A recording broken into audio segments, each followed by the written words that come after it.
J'ai le plaisir d'accueillir Hubert Védrine. Vous êtes ancien ministre des Affaires étrangères. Vous dirigez aujourd'hui votre société de conseil en géopolitique, Hubert Védrine Conseil. Et vous êtes l'auteur notamment de Sauver l'Europe, votre dernier ouvrage paru aux éditions Liana Levy, c'est en novembre 2016. Également avec nous, Nicholas Kwan, directeur de la recherche, Director of Research at Hong Kong Trade Development Council. Thomas Gomard, vous êtes directeur de l'Institut français des relations internationales, l'IFRI, et donc Donna Brazil, analyste politique, présidente par intérim du Comité national démocrate. Hubert Védrine, quel type de président sera Donald Trump? Quelle sera sa politique étrangère? Aurons-nous face à nous une Amérique isolationniste qui se replie sur elle-même? Non, isolationniste n'est pas le bon terme, mais tout de suite, je voudrais dire que le moment est venu, il a été élu. Il faut avoir ça en tête, il a été élu par un système tout à fait étrange, puisque Mme Clinton a eu plus de voix, mais enfin, il est élu, il est président. Donc le moment est venu de dépasser la stupéfaction, de dépasser la sidération, de dépasser l'indignation, et de se demander ce qui va se passer. La question est justifiée. D'autre part, ça ne sert pas à grand-chose de se dire ça va être la pétaudière la plus grande, c'est mon avis, enfin peu importe. Beaucoup d'Américains vont s'y opposer, il y aura un affrontement interne, il sera peut-être paralysé. Ce n'est pas la peine de spéculer là-dessus, on n'y peut absolument rien. On verra bien comment ça se passe aux États-Unis, on verra bien comment les démocrates se relèvent ou pas de cette espèce d'électrochoc qui leur a désintégré leur vision du monde pour le moment, mais ce n'est pas notre sujet. Donc notre sujet, c'est la question que vous posez. Mais dans la question que vous posez, il ne faut pas simplement se demander, comme si on était des enfants terrorisés, ce que Trump va faire. Il faut également se demander ce que vont faire les autres. Or, des gens ne savent pas ce qu'il va faire exactement, entre les propos de campagne, les premières déclarations, ce que va faire l'équipe, qui est remplie de gens avec des très fortes personnalités, mais avec des positions contradictoires. Par exemple, entre ceux qui veulent absolument écrabouiller l'Iran ou écrabouiller Daesh, ce n'est pas exactement les mêmes conséquences. Sur l'approche russe, ce n'est pas les mêmes conséquences. On ne sait pas très bien. Je ne serais pas étonné, moi, qu'il y ait une telle confusion qu'au bout de quelques mois, ils soient obligés de réorganiser l'équipe, de trancher, de déplacer des gens, bon, etc. On verra. Donc il faut se demander un petit peu qu'est-ce qu'il va faire. On n'en sait trop rien. On ferait mieux de se demander ce que vont faire les autres, que vont faire les Russes, que vont faire les Chinois. Il y a des pays dans le monde qui sont épouvantés par ce qu'il a dit, mais d'autres qui vont y voir des opportunités tactiques momentanées. C'est le cas de Netanyahou qui est enchanté, par exemple. Il peut y avoir d'autres pays qui veulent en profiter. Vous voyez, peut-être Taïwan, mais enfin, ils se font des illusions. Et donc il faut essayer de comprendre l'engrenage des scénarios possibles sur la Chine, jusqu'où peut aller la guerre commerciale. Sans doute pas très loin, mais bon, ça peut remettre en cause la conception des accords commerciaux internationaux, que déjà les classes populaires et moyennes occidentales rejettent. Donc ce n'est pas uniquement Trump qui crée la question. Il faut essayer de voir jusqu'où ça peut aller, pour, si possible, avoir nos propres positions. Dans l'affaire de Poutine, on peut faire des scénarios. Qu'est-ce que l'accord réaliste avec Poutine? Bon, les politiques occidentales ont complètement échoué en Syrie, et puis en Ukraine, tout est gelé. Mais quels sont les scénarios possibles? Je ne pense pas que ça puisse aller jusqu'à une sorte d'accord général Trump-Poutine, mais il peut y avoir des effets d'opportunité à certains moments, des convergences tactiques. Il faut essayer de comprendre un peu ça. L'accord sur le climat, il dit vouloir en sortir. Je pense que le reste du monde lui dira vous sortez, c'est une idiotie, mais nous on continue. On continue et tout le monde va continuer, y compris la Californie, y compris des entreprises américaines, etc. L'accord sur l'Iran, c'est plus compliqué. Certains dans son équipe veulent le casser, lui-même d'ailleurs. On peut dire on va continuer, c'est un accord international, mais le système absolument scandaleux de sanctions américaines extraterritoriales, unilatéralisme, il y a une sorte d'unilatéralisme judiciaire américain qui n'a pas été créé par Trump, qui est beaucoup plus vieux. Ils peuvent quand même menacer tous ceux qui voudraient quand même appliquer l'accord Iran. Mais si tous ceux, c'est tous les autres, les Européens et les émergents, ils auront du mal. Il y aurait des preuves de vérité. Donc il y a des scénarios comme ça. Il faut essayer de comprendre. Et à mon avis, ce n'est peut-être pas le lieu de la rencontre de ce matin.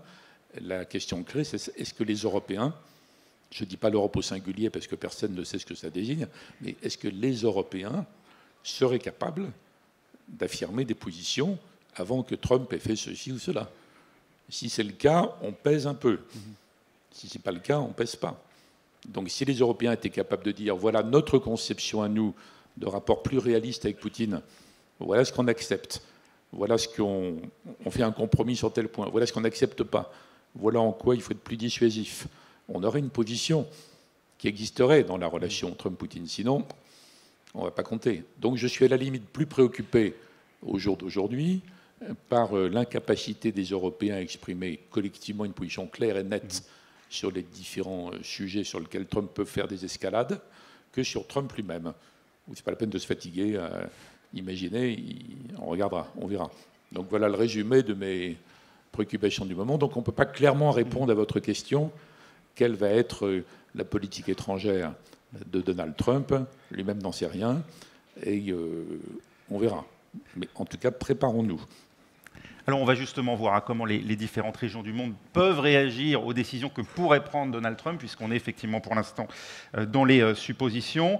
Donna, when we talk about how Mr. Trump will engage with the rest of the world, maybe you could shed light for us on his management style. Will he be more of a CEO president who will try to rule by executive orders, for instance, as he has started to do, or will he try to come to a compromise with Congress to push his agenda as far as he can?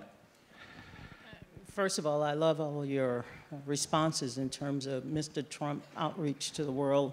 I agree with you that it is a wait-and-see moment, not just for Europe, for the rest of the world. As you know, next week, Mr. Trump will convene a meeting with the Republicans who control Congress, and I believe Ms. May, the Prime Minister of Great Britain, has been invited to attend, and then afterwards that the President will meet with her at the White House. So we'll see within the next 2 weeks his approach to Europe in general and perhaps in Great Britain in particular. Donald Trump controls, the Republicans control Congress. They have awesome powers, not just in the House, but also the United States Senate. So the first order of duty is to get all of his cabinet members confirmed. And the second order of duty is to begin to repeal or cut away at some of the executive orders of the president. We saw that yesterday with the signing of another executive order on the so-called gag rule, limiting the options for women's organizations, non-governmental organizations across the world. And so I think Donald Trump will find a way to govern using both what we call the mighty pen, but also the levers of power up on Capitol Hill. He's talked about tax reform. He wants to, we now have 7 different tax brackets. I've been through all of them, by the way. He wants to create 3 tax brackets. He wants to lower taxes on corporations. So I think Donald Trump will use Capitol Hill to push the more conservative business agenda of the Republican Party. And he will use the executive pen to create more of the so-called ideological issues that we saw the president take on, closing down Guantanamo Bay, perhaps more social issues, cultural things that the president will seek. But mainly, I think he will have to work through Congress. And as you know, the Republicans have certain issues that they disagree with the president on. I think probably among the questions from our audience is how this will affect the legal framework under which foreign companies operate in the U.S. territory and how this is likely to affect the business climate, his presidency. Again, using the executive pen, the president has already indicated, not only through hiring freeze, but also through the executive pen, he will try to reduce the so-called regulations on domestic and international business. So again, I think the president has 2 frameworks, the executive pen, as well as Congress to begin to enact some of the agenda that he'll outline during the campaign. Thomas Gomart, c'est le retour du risque politique auquel on assiste, écrivez-vous dans une note pour l'Institut de l'entreprise. L'élection de Donald Trump consacre ce phénomène? Ça, c'est certain. C'est-à-dire qu'on a fait beaucoup de risques politiques pour essayer d'anticiper les évolutions des émergents. Et on se retrouve dans une situation où la principale source de risque et d'incertitude, c'est le mot qui revient depuis plusieurs semaines, se situe non seulement aux États-Unis, mais aussi en Europe. Et alors ça crée un effet de contraste assez saisissant, c'est-à-dire que ça donne une impression de stabilité et de pérennité pour des régimes comme la Chine et la Russie, alors qu'eux-mêmes sont aussi, à mon sens, soumis à des questions assez fondamentales. Mais l'importance, le caractère central, la centralité des États-Unis, que ce soit dans le domaine économique, dans le domaine stratégique, explique qu'à partir du moment où on a un leader qui va faire de l'imprévisibilité sa marque de fabrique, eh bien, nous allons devoir faire beaucoup de risques politiques sur des économies matures qui, a priori, nous semblaient être sur des trajectoires lisibles. Et ce n'est plus le cas. La décision politique souveraine, dites-vous, va être un facteur de plus en plus important. La mondialisation comme dynamique irréversible d'intensification des échanges commerciaux et financiers, c'est du passé. On va vers l'Amérique du repli protectionniste. La première décision de Donald Trump, Pierre, ça a été de sortir du TPP. Donc le symbole est quand même très, très fort. Et donc toute l'architecture qui avait été encouragée par l'administration Obama, c'est-à-dire d'une part le TTIP dans un cadre transatlantique et le TPP dans le cadre pacifique, vole en éclats.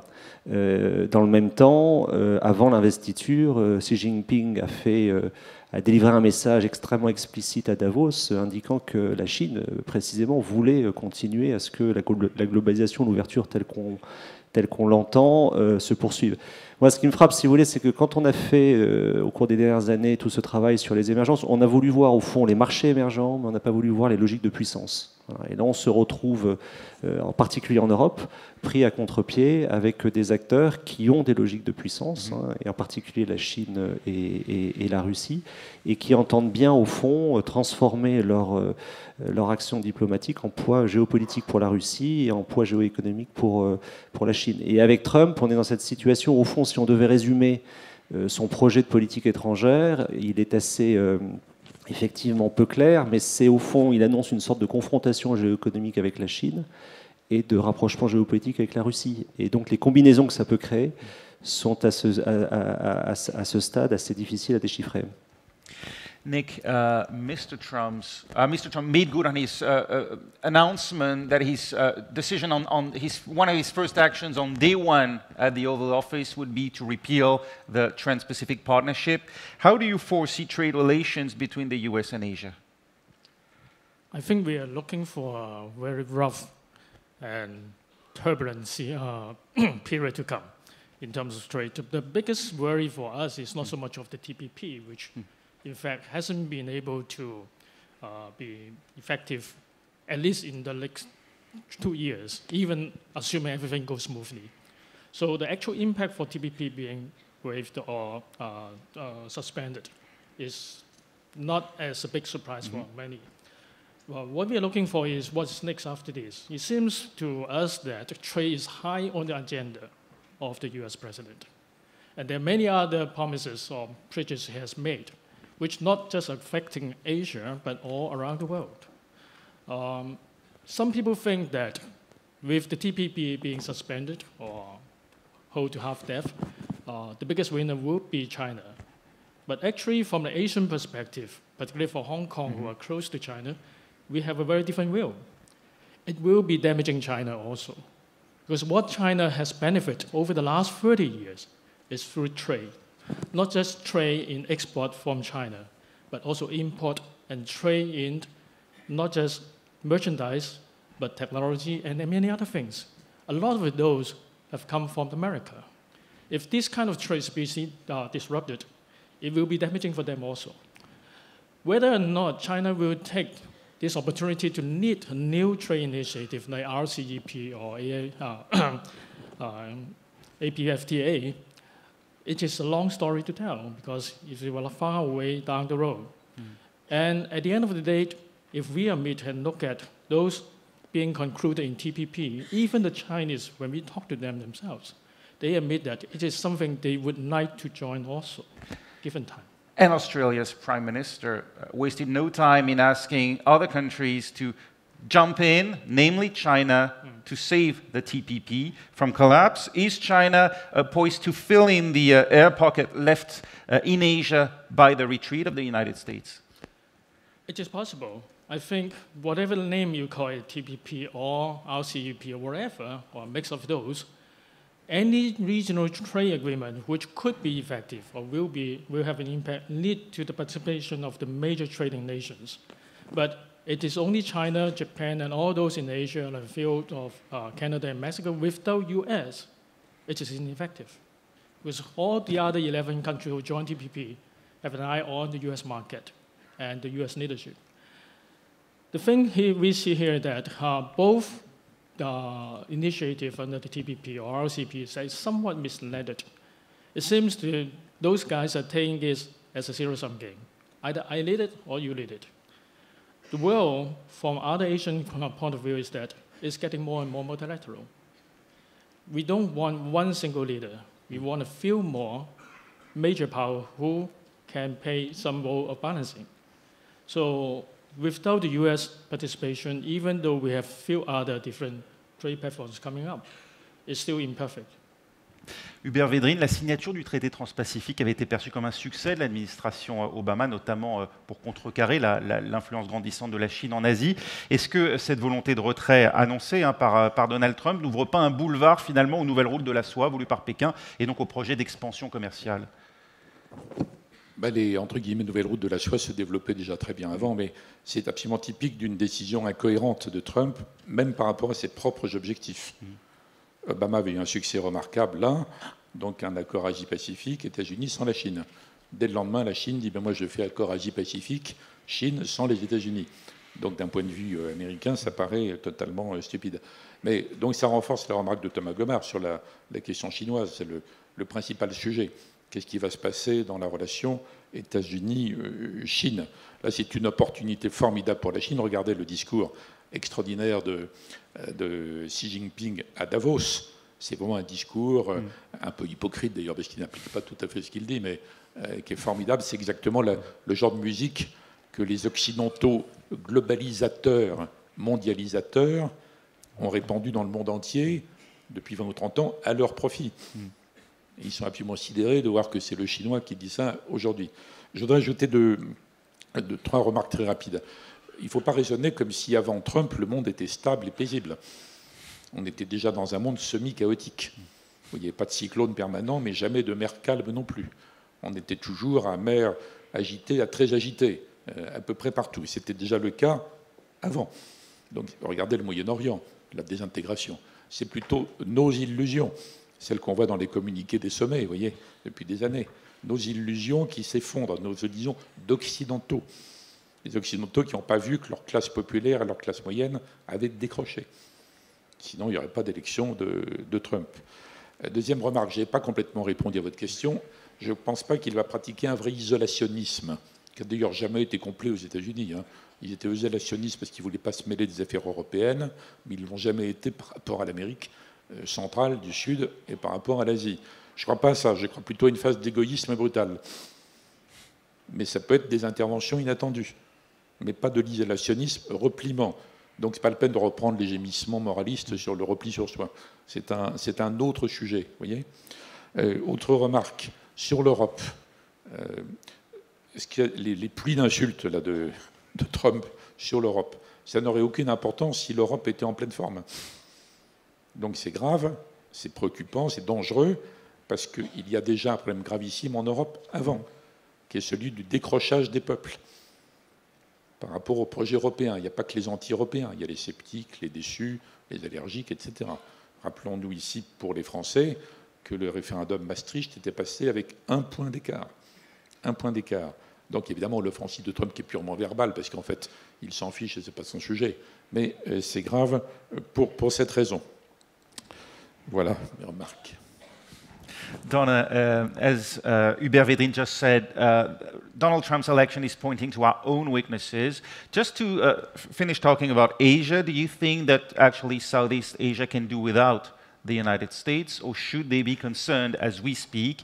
And another question is, Mr. Trump has said recently that he doesn't only recognize one China, but 2 Chinas, Taiwan as well. Is this going to be a problem in the future with Beijing, or do you think this is just campaign talk? First of all, I don't think America will retreat from the world, will not retreat from Asia. I think Donald Trump is trying to recast America's role in the global economy.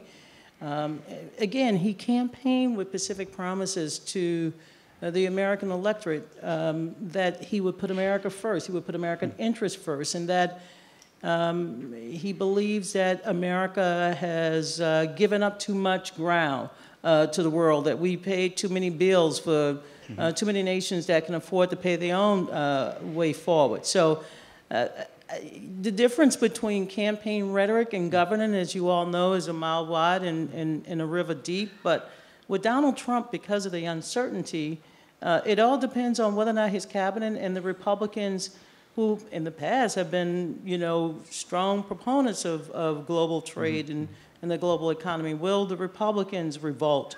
Will they get will they go back to the table and say, Mr. President, we can renegotiate this better?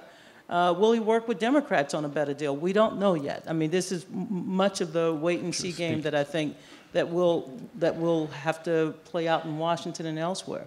But the pivot to Asia was a strategic move on part of the United States, and I think it's going to be difficult for even the president to remove himself at a time when this is a growing region of the world, and with so many emerging markets, I don't see it happening. Difficult to remove himself, Nicholas, but at the same time, how difficult is it to really start a trade war with Asia? Hubert Védrine said, we have a problem here in Europe because we had this problem even before Mr. Trump was elected. What's the situation right now in Asia? Are they as concerned as we are about Mr. Trump's election? It depends on how you define a trade war. A war needs two parties at least to fight. And if the other side has no interest in fighting, it's very difficult to see a full-scale or large-scale trade war to happen. I'll give you another example. This kind of American first or whatever country first type of nationalism is not unique to America. A few years back in China, they have that. They feel that there's someone they don't like Japan. So there's a short period of anti-Japanese campaign, and people crash Japanese cars, Japanese products, only to find out that what they have crashed is mostly made in China. So the point here is that with the kind of globalization we have, no single product or even technology is invented or belong to a single country these days. It's very difficult to isolate those things. And when you say that you want something first, it's really hard to say how to make it first for you. On your question about China and Taiwan, China 30 years ago is about the GDP of Taiwan today. And China today is 20 times bigger. So for anyone outside of China and Taiwan who want to deal with these two, the benefit and cost is very different. The scales is so different these days. So I think we are no good in politics, particularly American politics, but we believe one thing, that ultimately it's your cost and benefit, which limit how far you can go. And if the reality is that Asia as a whole is one of the highest growth areas, and something which you cannot forget and let go, somehow, some way, you have to participate and join. And if the world is so globalized, it's not the way to cut it out, but to get in.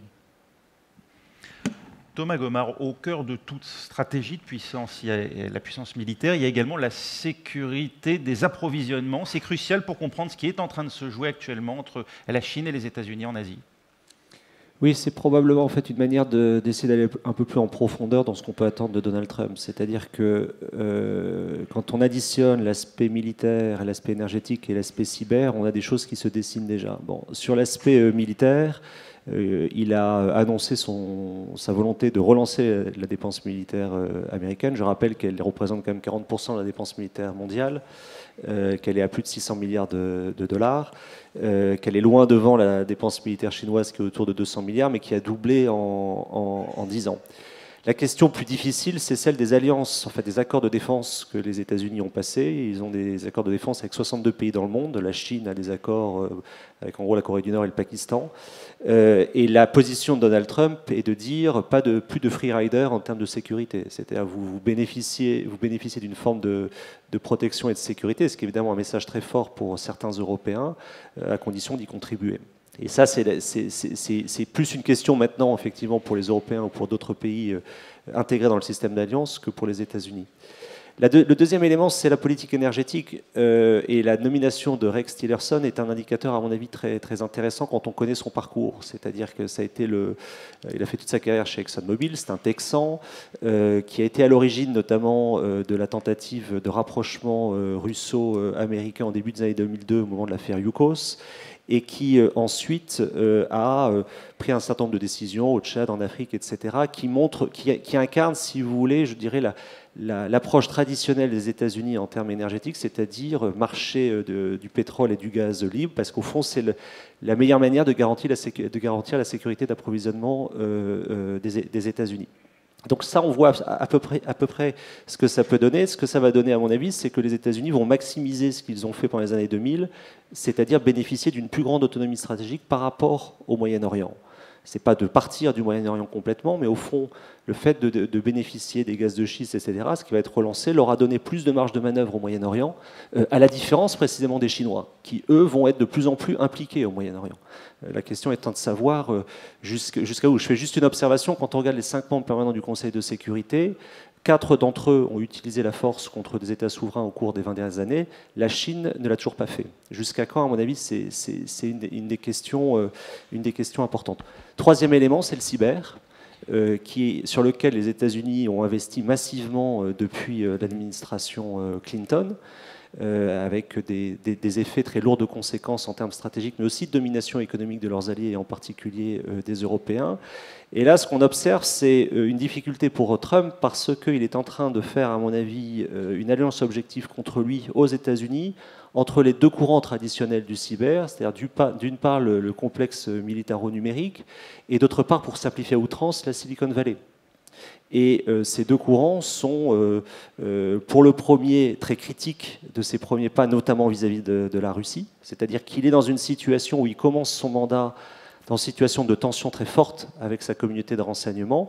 Et puis, évidemment, pour le deuxième courant, c'est antinomique. C'est-à-dire que c'est un produit de la télé-réalité et ça va à l'encontre de l'image d'ouverture, d'entrepreneurship que les États-Unis aiment, je dirais, diffuser dans le monde.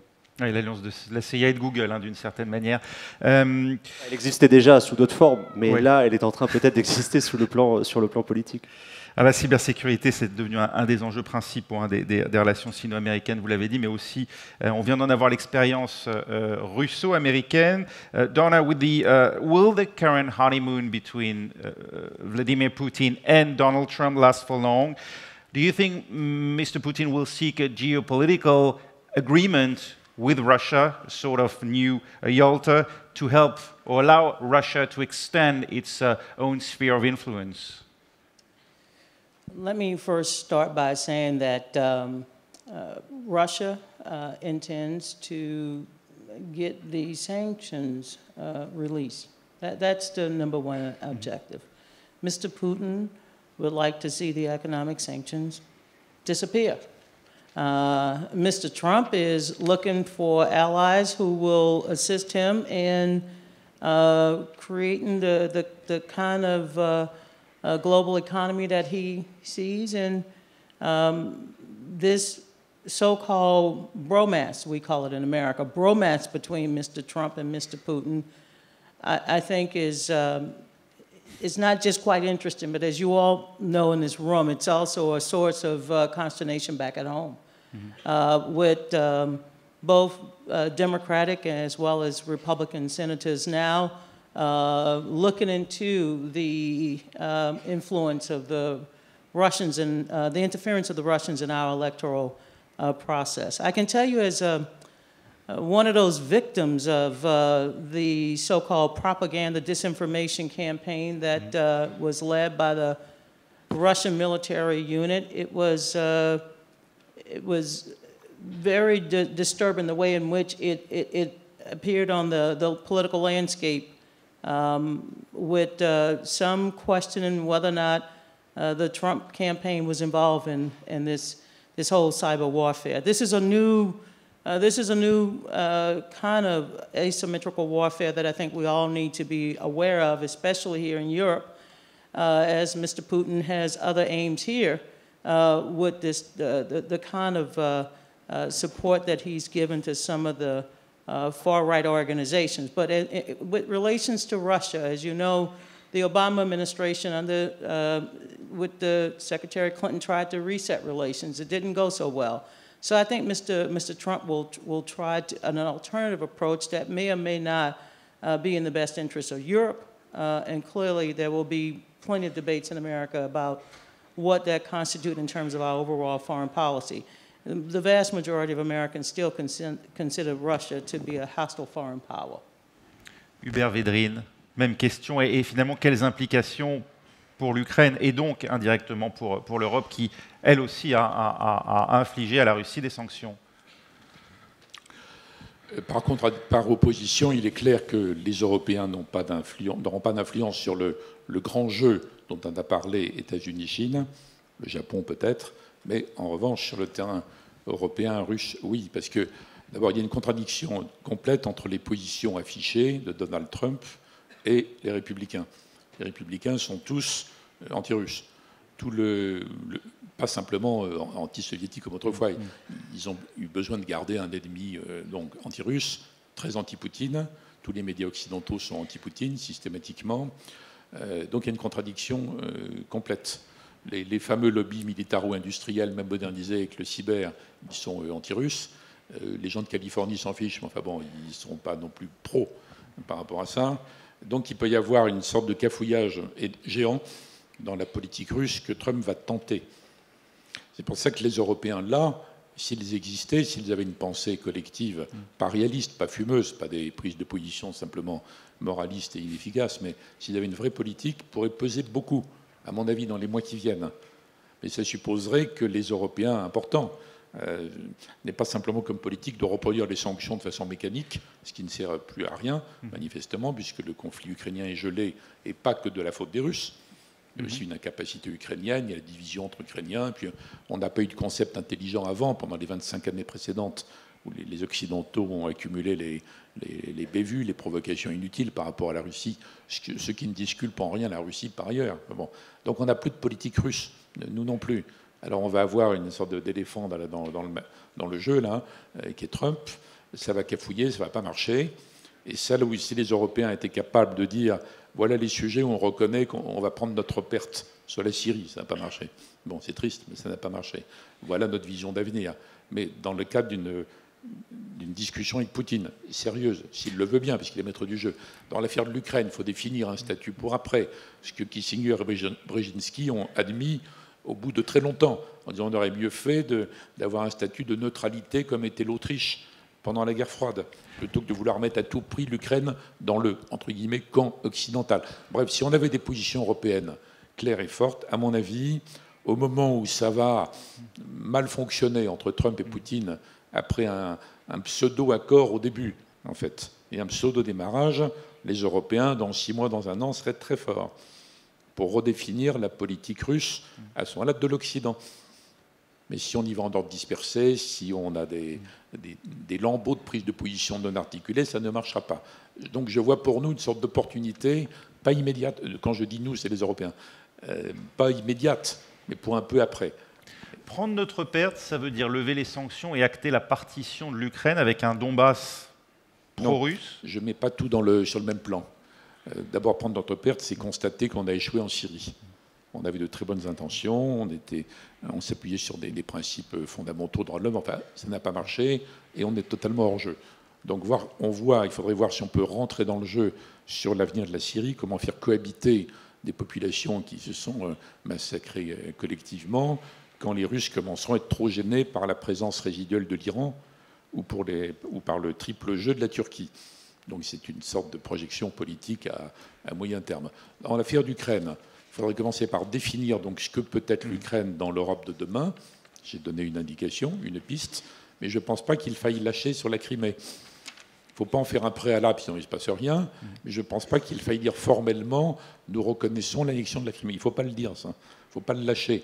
À la limite, si on arrive à rebâtir, comme à la grande époque réaliste, une vraie politique utile avec la Russie, y compris des coopérations d'avenir dans certains domaines énergétiques ou technologiques, spatiaux, etc., à l'extrême limite, on dirait à un moment donné, à Poutine, on peut signer tout ça, que quand vous aurez fait un référendum de confirmation honnête. Peut-être, un jour, plus tard, pas tout de suite, mais ne rien lâcher avant. En revanche, ne pas se bloquer sur ce problème. mais il faut qu'on ait collectivement une vision de ce que pourrait être l'avenir de l'Ukraine, et on verrait à ce moment-là que la reproduction mécanique des sanctions tous les 6 mois ne sert à rien. Moi, ça m'énerve parce que quand j'étais ministre, j'avais obtenu qu'on ne s'engage plus jamais dans des sanctions perpétuelles. Sinon, on est à la merci du plus maximaliste qui veut sanctionner pour des raisons de politique intérieure, parce que 3 ONG lui l'ont demandé. Bon, donc on s'en sort jamais. Donc normalement, c'est des sanctions à durée limitée. C'est pour retrouver notre liberté d'appréciation tous les 6 mois ou tous les ans, pour savoir si c'est encore utile de maintenir les sanctions. Et puis on n'a pas utilisé cette capacité dans les dernières années.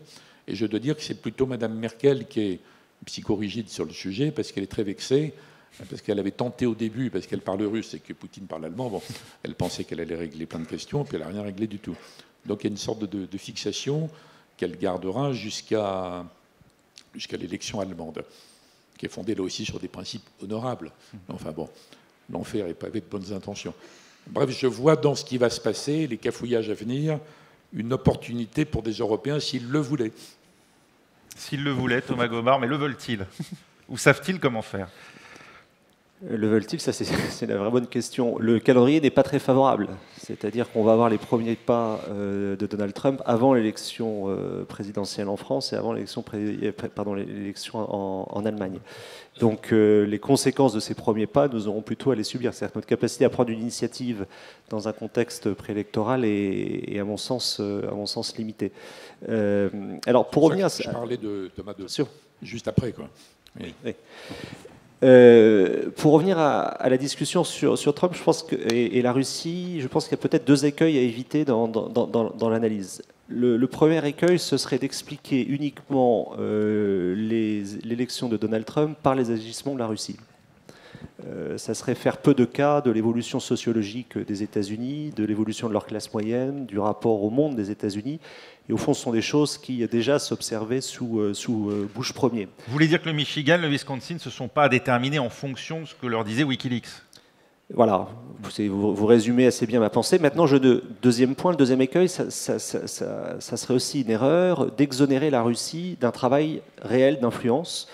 Parce que si les médias sont globalement anti-russes, on observe aussi des opérations de déstabilisation dites hybrides venant de la Russie, et d'ailleurs d'autres pays, il n'y a pas faire une fixation sur la Russie en la matière, mais qui expliquent au fond une volonté d'exploiter le désarroi démocratique qui est le nôtre. Pour la Russie de Vladimir Poutine, c'est pour ça que l'analyse aussi doit porter sur l'évolution du régime russe, de l'entourage de Vladimir Poutine. Un des objectifs très clairement affichés et qui est très constant dans la politique étrangère à l'époque soviétique, à l'époque russe, c'est d'affaiblir l'OTAN et le lien transatlantique. Et là, il y a un effet d'aubaine parce qu'il s'affaiblit de lui-même. Bon.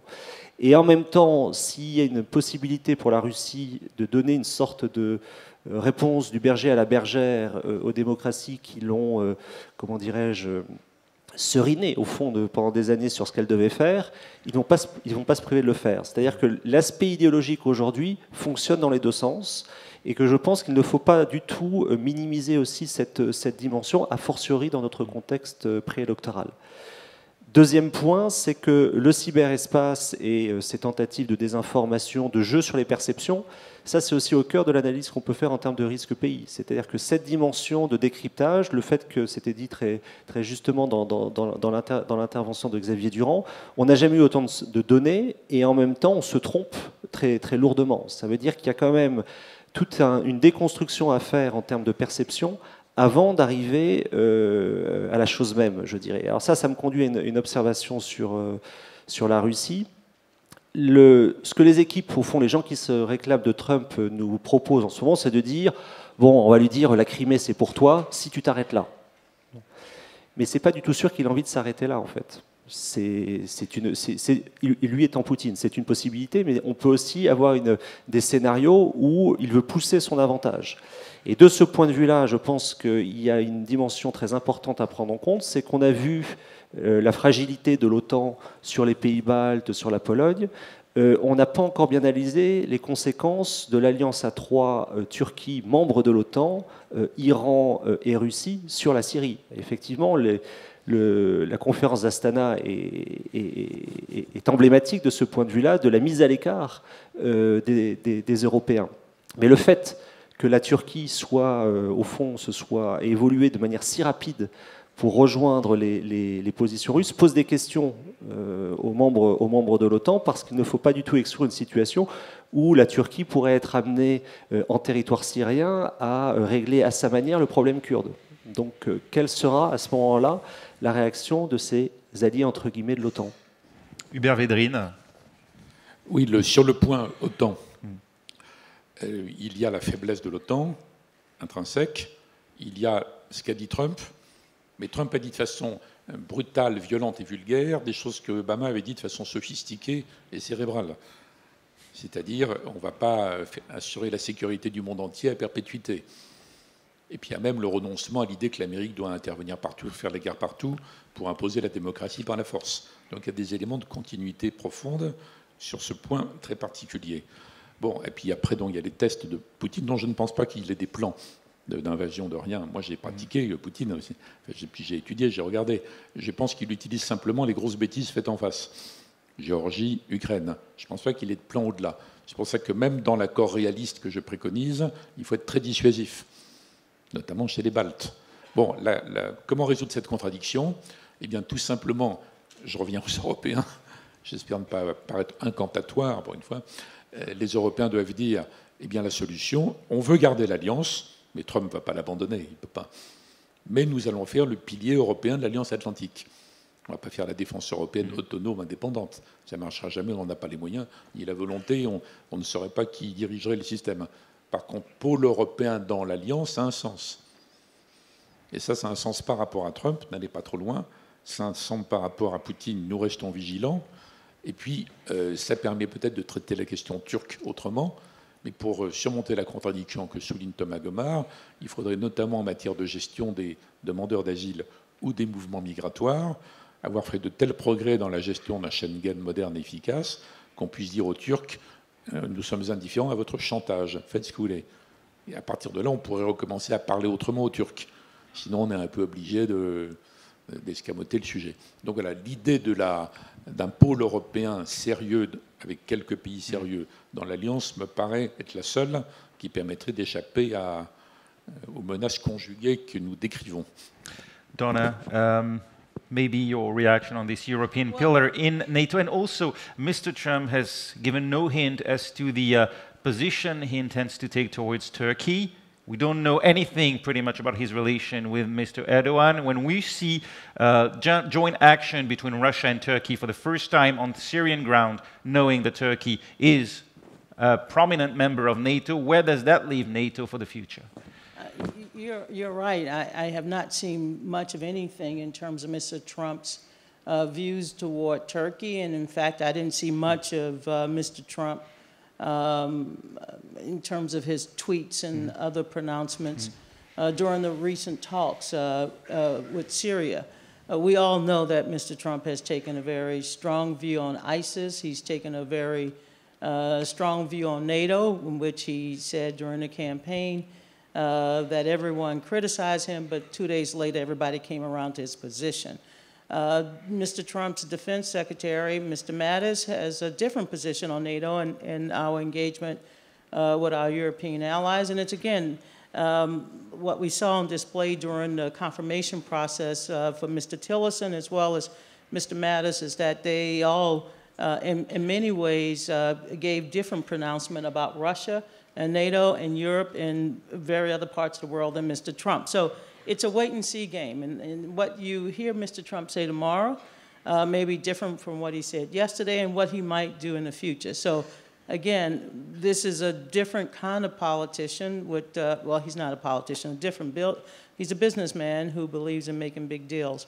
I want to go back to, and I don't know what the translation, if I heard it right, but the thing that bothered, I think, many Americans with the interference, the recent cyber interference, was the erosion of confidence in our democratic institutions. WikiLeaks, for example, had thousands, hundreds of thousands of emails that they hacked and stolen that was given to them, perhaps by the Russians. They used it in a weaponized way that sowed seeds of discord, that played into this public knowledge that Secretary Clinton was corrupt. And every night, Donald Trump, I forgot to mention this, he dominated the news cycle. I'm a former correspondent, commentator for CNN, and I would get up early in the morning and react to his tweets, 6 a.m., because he tweets between 4:30, 5 o'clock, and 7 a.m. to dominate the morning cycle. Midday, he tweets out again to dominate the afternoon, and at nighttime, when you don't see as many tweets, Donald Trump is actually in prime time giving speeches. So this did dominate. It had an impact on our electoral system. It weakened some of our major democratic institutions, including the media.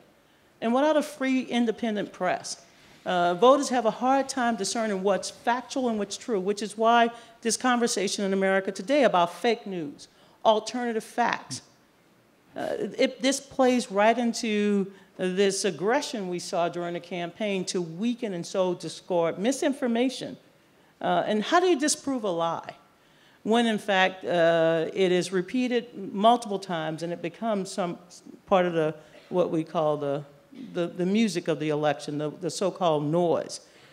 So this, again, all of this is going to play out as we see this new administration unfold and begin to make pronouncements in parts of the world that perhaps we might hear a different note from his foreign policy team than we hear from the domestic team. Oh, and just to complete what you just said, one of the reactions to the mass media realizing they gave so much airtime to Mr. Trump is the decision by CNN to stop broadcasting the press conferences by Sean Spencer, who's the spokesperson for Mr. Trump live, so they're not going to do it anymore, which is really a huge decision coming from mainstream media. Thomas Gomard, vous vouliez réagir à ce que vient de dire Donna Brazile? Ça me semble très important. De la même manière qu'Hubert Védrine considère que les médias français ou occidentaux sont très anti-russes, je partage partiellement cette remarque. Je pense qu'il y a, comme je le disais précédemment, une volonté d'influence de la Russie est très forte dans les capitales occidentales, et le fait que le président Obama décide dans la période de transition de manière tout à fait inédite d'expulser 35 diplomates, évidemment, illustre ce phénomène. Maintenant, il faut essayer de comprendre aussi le point de vue russe. Et le point de vue russe, c'est là aussi une réponse du berger à la bergère, c'est-à-dire que pour la Russie, la réélection de Boris Yeltsin en 1996, lorsqu'il est à 5% d'intention de vote, elle est faite par de l'influence ou de l'ingérence américaine. Et ça aussi, c'est extrêmement important parce que ça façonne les représentations, ça explique beaucoup le comportement de Poutine et de son groupe, qui considèrent au fond que la Russie s'est retrouvée à genoux sur le plan géopolitique en 1998, elle fait défaut, et qui attribue ça à tort ou à raison, au fond, à l'influence américaine, à l'influence européenne, et qui n'a eu de cesse dans les années 2000 de se redresser contre ça, contre ce type d'influence. Donc d'une certaine manière, du point de vue russe, si vous voulez, je dirais c'est de bonne guerre. Je ne sais pas comment ça va être traduit, mais c'est le jeu normal de puissance à puissance. Maintenant, le troisième point qui est beaucoup plus problématique pour nous tous, c'est ce concept qui circule dans les think tanks de weaponization of election. Cette idée au fond que tout processus électoral, qu'il soit en Ukraine hier, en Géorgie, aux États-Unis, etc., doit donner lieu à des formes d'action de puissance extérieure. Ce qui d'ailleurs, parenthèse, explique aussi à mon sens la posture très défensive que Vladimir Poutine est en train de prendre par rapport à son échéance de 2018, en interdisant par exemple LinkedIn sur le territoire russe, parce qu'il anticipe des contre-réactions qui, à mon avis, ne manqueront pas de tenir. Il faut comprendre aussi qu'en Russie, le concept à la mode aujourd'hui, c'est le concept de chaos piloté. Cette idée sur laquelle, au fond, la destruction du système international tel que nous l'avons conçu est préférable à son maintien, parce qu'il maintenait la Russie dans une position de dominer, pour faire simple. Et que donc, dans une situation beaucoup plus mouvante, la Russie a plus de cartes à jouer. Voilà ce que je voulais ajouter peut-être pour alimenter notre débat. Hubert Védrine, vous vouliez également ajouter plusieurs remarques. Oui, j'aime bien le concept là, de chaos piloté, parce que dans l'idée d'un monde semi-chaotique, il faut voir quels sont ceux qui sont capables de piloter quelque chose, quand même une partie du système. Et ça, c'est préoccupant pour nous. Donc, une remarque sur le point 2 de Thomas Gomard sur la vision par les Russes. Elle est tout à fait juste. Elle est tout à fait juste. Poutine est devenu incroyablement populaire parce qu'il a dit « je vais effacer l'humiliation ». La Russie paillasson, c'est terminé. D'où les comportements russes qu'on peut trouver détestables. Alors, d'un point de vue extérieur, ça paraît paranoïaque, hein, la vision des Russes qui se croient encerclés, etc. Mais n'oublions pas Woody Allen, qui est un penseur géopolitique, qui a dit « même les paranoïaques ont des ennemis ». Important. Non, je pense que c'est Kissinger citant Woody Allen. Je ne crois pas que ce soit l'inverse. Donc, quant à la question de l'influence extérieure dans les élections, c'est aussi vieux que la démocratie. Il y a toujours eu le parti de l'étranger. Simplement, il y a tellement de moyens aujourd'hui technologiques, y compris des moyens indétectables, que c'est plus grave. C'est plus grave. Et ça ne serait pas si préoccupant si les démocraties étaient tout à fait sûres d'elles-mêmes.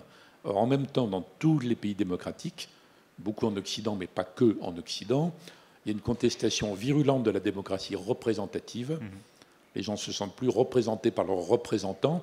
Ils élisent quelqu'un et 8 jours après, ils se sentent trahis parce qu'il a fait une déclaration de travers, etc.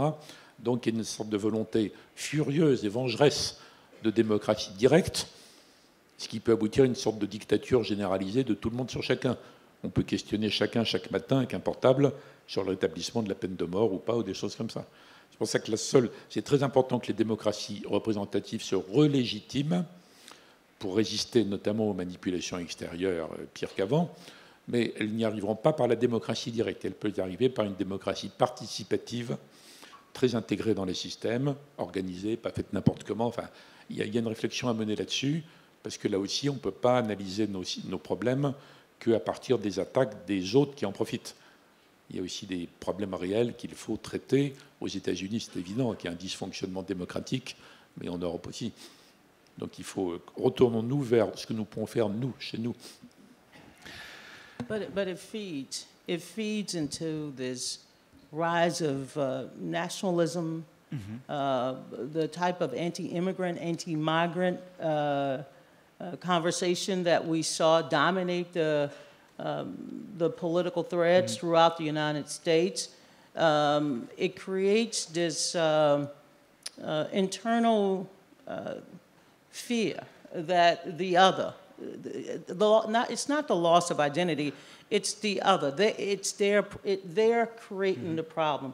That's why we're now going to relitigate NAFTA, our relationship with Mexico, and perhaps. Is that going to happen, really?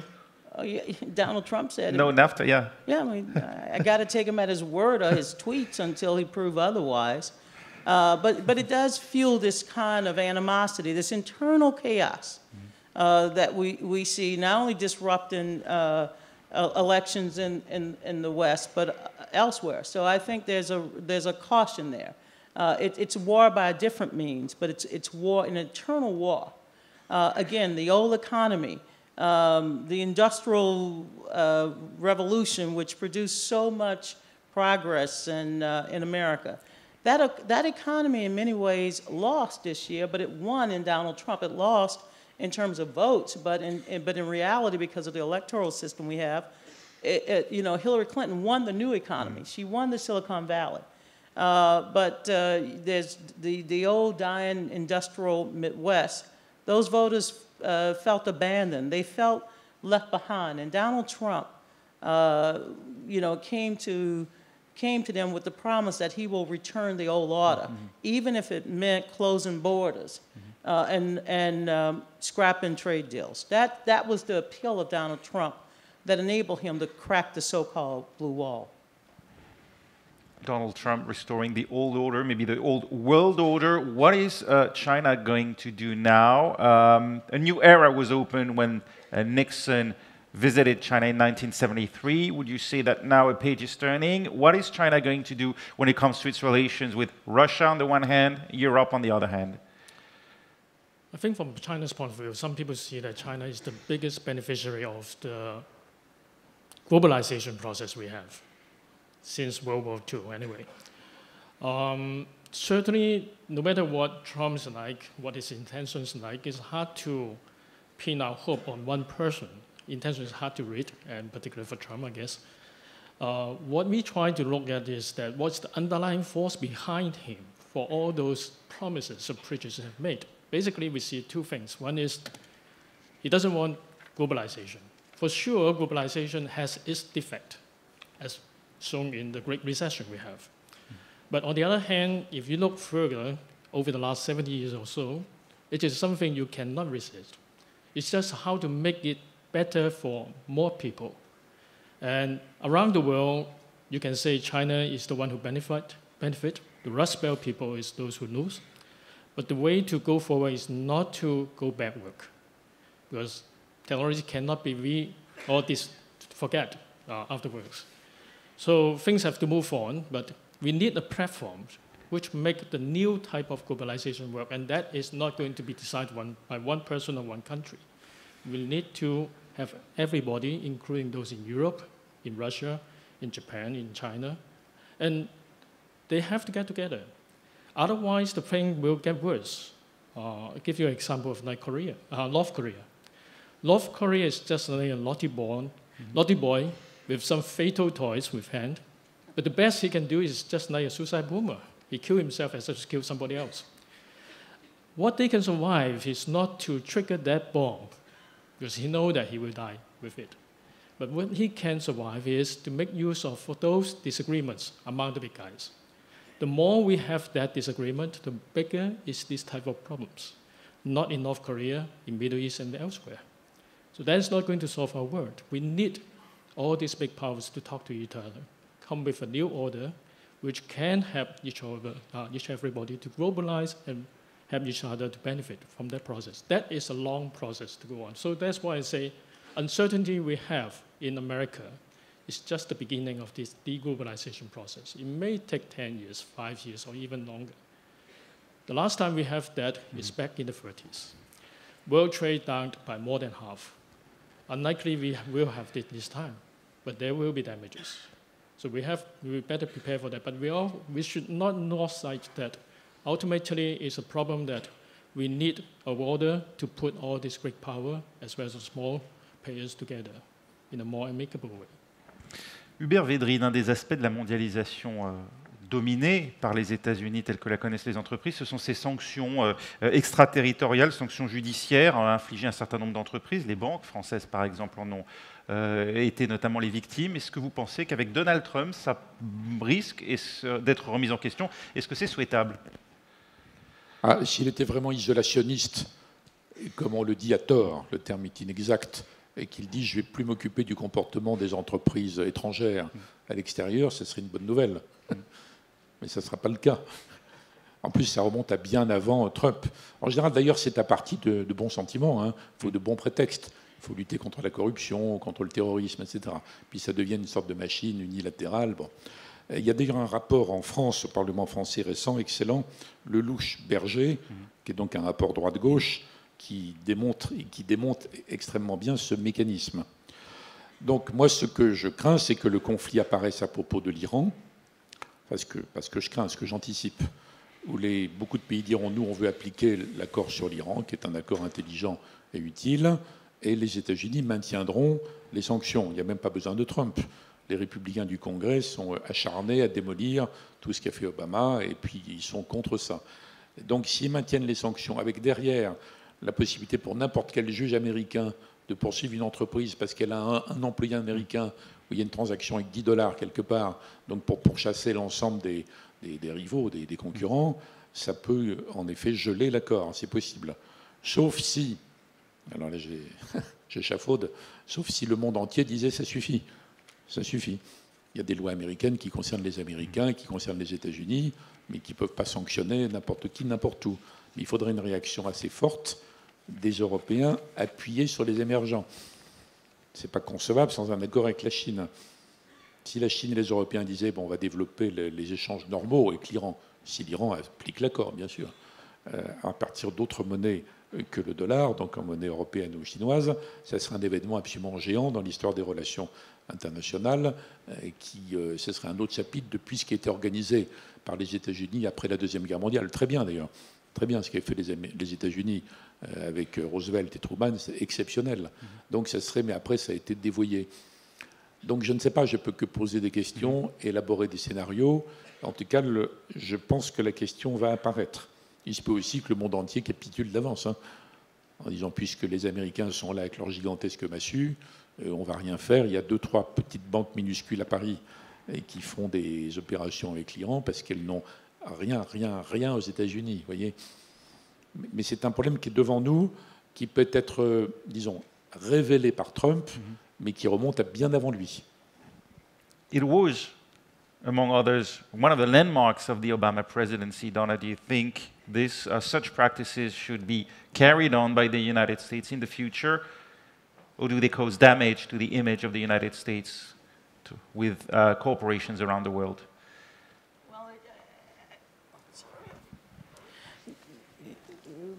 President Obama's vision of the world was one in which the United States had a big role, but would carry a much smaller stick, using all of the tools in the diplomatic box versus going back to a form of militarism that he thought alienated the country and obligated the United States to be the world-lone superpower. So I think Donald Trump is going to recast the United States in this new world, this new global order where he makes the best deals for America to deal with not just the domestic demand for America to become great again internally, but externally for America to be respected in the world as a world power. So we'll see how this plays out. Again, this is an unusual period of time for America. We've never had a reality TV show star. We've had a movie star. But there's a difference between a reality TV star and an old, B actor who inspired so many Americans. This is a pivotal moment also for the country to not just recast itself on the global stage, but also domestically. There's so many things that has to be ironed out as a result of this election, a disruption of this election, the Republicans having so much political power and so many internal divisions on how they will govern. The far right in the Republican Party want more, issues. They will demand more from the new president. And I think the more established Republicans, the John McCain's, the Lindsey Graham's, and others will try to, keep the president on the common ground that have made America a worthy partner on the stage for trade and other global issues. Le mot de la fin, Hubert Védrine, cette élection, Donald Trump, on a beaucoup entendu ici en Europe qu'après le Brexit, avec aussi l'échec du référendum constitutionnel en Italie, elle annonçait la victoire des mouvements populistes un peu partout en Europe. On est dans une année électorale importante, notamment ici même en France. Est-ce que vous pensez que la victoire de Donald Trump a une influence sur l'électorat ? À la marge. Ça autorise certains comportements, certains vocabulaires, ça fait s'effondrer ce qui restait une sorte de pudibonderie sémantique, linguistique. Mais il faut analyser le populisme comme étant un résultat, pas une cause. D'ailleurs, on ne parle de populisme que quand les peuples ne votent pas bien. Si les peuples votent bien, c'est dans le sens que souhaitent les élites, on ne parle pas de populisme. Donc on parle de populisme dans les autres cas. Donc il faut revenir aux causes. Donc pourquoi les classes populaires n'ont jamais tout à fait cru à la mondialisation heureuse ? Il y a déjà 10 ans, il y avait des sondages montrant qu'aux États-Unis et même en Grande-Bretagne, il y avait une légère majorité de gens qui pensaient que la mondialisation était plus nuisible que bénéfique pour eux. Peut-être bonne pour les Chinois, certainement bonne. Le président Xi Jinping à Davos a dit que la mondialisation avait sorti de la pauvreté extrême 700 millions de paysans asiatiques, essentiellement chinois. Donc il y a des aspects positifs. Mais il y a longtemps que les peuples occidentaux n'y croyaient pas beaucoup. Les élites se sont acharnées à insulter leurs propres électeurs, mais ça n'a pas marché. Donc le Brexit, c'est un aspect d'un problème plus général européen du décrochage des peuples, mais c'est un peu la même chose aussi. L'élection de Trump, c'est un sous-produit de ça, donc il faut revenir à la source. Est-ce qu'il y a moyen de préconiser une organisation, un pilotage du chaos, du chaos mondial, dans lequel les classes populaires, mais surtout les classes moyennes, se retrouveraient un peu au-delà des discours sur la croissance inclusive et blablabla. De ça. Bon. Donc il faut quelque chose qui soit véritablement convaincant. Sinon, je ne pense pas que ça va se reproduire mécaniquement en France ou ailleurs, mais c'est vrai que les mêmes causes peuvent produire le même genre d'effet. Donc il faut traiter les causes. Merci beaucoup, merci à tous nos participants. Thank you, Donna, Brazil.